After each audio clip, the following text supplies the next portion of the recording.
اعوذ باللہ من الشیطان الرجیم، بسم اللہ الرحمن الرحیم۔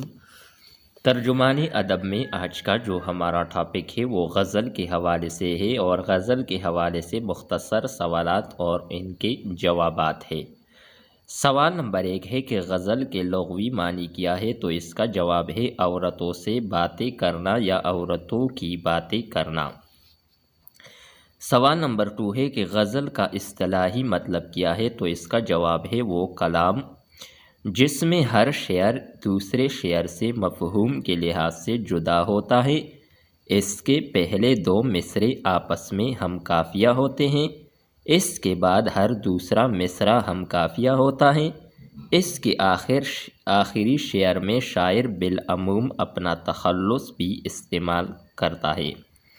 اس میں شروع سے لے کر آخر تک ایک ہی وزن اور بحر کا استعمال کیا جاتا ہے۔ تیسرا سوال ہے کہ غزل کا سب سے اہم موضوع کیا ہوتا ہے؟ تو جواب ہے عشق و محبت۔ چوتھا سوال ہے کہ غزل کی اہم خصوصیات کون سی ہے؟ تو اس کا جواب ہے رمز و ایما، ایہام، تصویر کشی، عنایت، اشعار کا آسانی سے یاد ہو جانا وغیرہ۔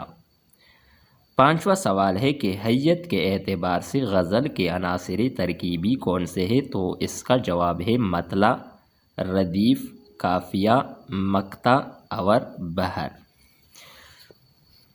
چھٹا سوال ہے کہ مسلسل غزل سے کیا مراد ہے؟ تو اس کا جواب ہے غزل کے تمام اشعار کو ایک ہی جذبے یا خیال کے سلسلے میں پھرو دینا مسلسل غزل کہلاتا ہے۔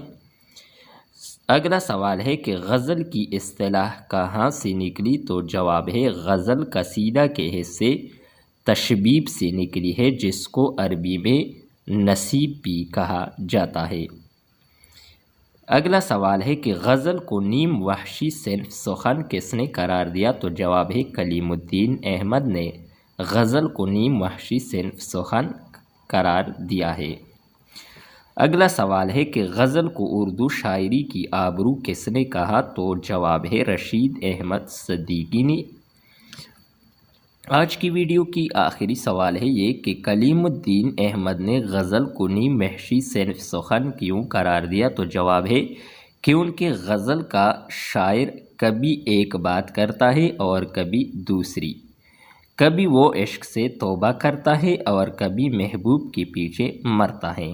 اس طرح کی باتیں عام طور پر نیم پاگل ہی کیا کرتے ہیں، تو اس لیے کلیم الدین احمد نے غزل کو نیم وحشی صنف سخن قرار دیا ہے۔ یہ تھی ہماری آج کی ویڈیو غزل کے مختصر سوالات اور ان کے جوابات کے حوالے سے۔ امید کرتا ہوں کہ یہ ویڈیو آپ کو اچھی لگی ہوگی۔ نیکسٹ ویڈیو کے ساتھ دوبارہ ملتے ہیں۔ خدا حافظ۔